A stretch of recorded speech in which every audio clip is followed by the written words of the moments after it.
Supreme কোর্টে বিপাকে রাজ্যের মুখ্যমন্ত্রী মমতা বন্দ্যোপাধ্যায়ের বিরুদ্ধে বড় পদক্ষেপ জাতীয় নির্বাচন কমিশনের। কি হয়েছে চলুন বিস্তারিত দেখে নেওয়া যাক। তার আগে আপনাদেরকে অনুরোধ, ভিডিওটি ভালো লেগে থাকলে লাইক, কমেন্ট, শেয়ার এবং সাবস্ক্রাইব করতে একদম ভুলবেন না। সুপ্রিম কোর্টে হলফনামা দিয়ে মুখ্যমন্ত্রী মমতা বন্দ্যোপাধ্যায়ের বিরুদ্ধে গুরুতর অভিযোগ করল জাতীয় নির্বাচন কমিশন। এসআইআরের সহযোগিতার বদলে উস্কানি দিচ্ছেন মমতা, দাবি কমিশনের। তার প্ররোচনার পরের দিনই চাকুলিয়ার বিডিও অফিসে 700 দুষ্কৃতীর তাণ্ডব হয়েছে। তৃণমূলের মন্ত্রী থেকে বিধায়কদের বিরুদ্ধে ভয়ের বাতাবরণ তৈরির অভিযোগ কমিশনের।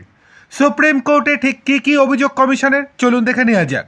প্রথম, মুখ্যমন্ত্রী মমতা বন্দ্যোপাধ্যায় নির্বাচনী আধিকারিকদের বিরুদ্ধে প্ররোচনামূলক ভাষণ দিচ্ছেন বলে অভিযোগ করেছে কমিশন। তাদের মতে মমতা জনগণকে আইন নিজের হাতে তুলে নিতে সরাসরি প্ররোচনা দিচ্ছেন।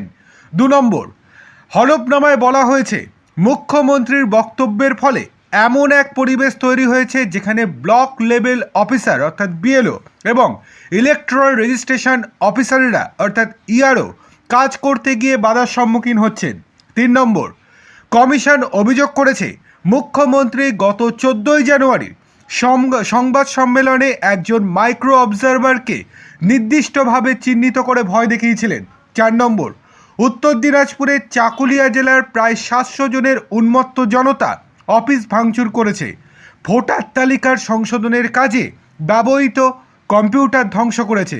5 নম্বর, হিংসা ও নিরাপত্তার অভাবে গত 14 জানুয়ারি 9 জন মাইক্রো অবজারভার দায়িত্ব থেকে অব্যাহতি চেয়ে চিঠি দিয়েছেন।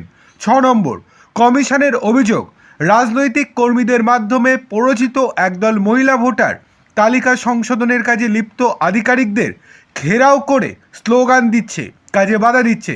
এবং 7 নম্বর, কমিশনের তরফে অভিযোগ করা হয়েছে বিএলওদের অভিযোগে স্থানীয় পুলিশ এফআইআর দায়ের করতে অনীহা প্রকাশ করেছে।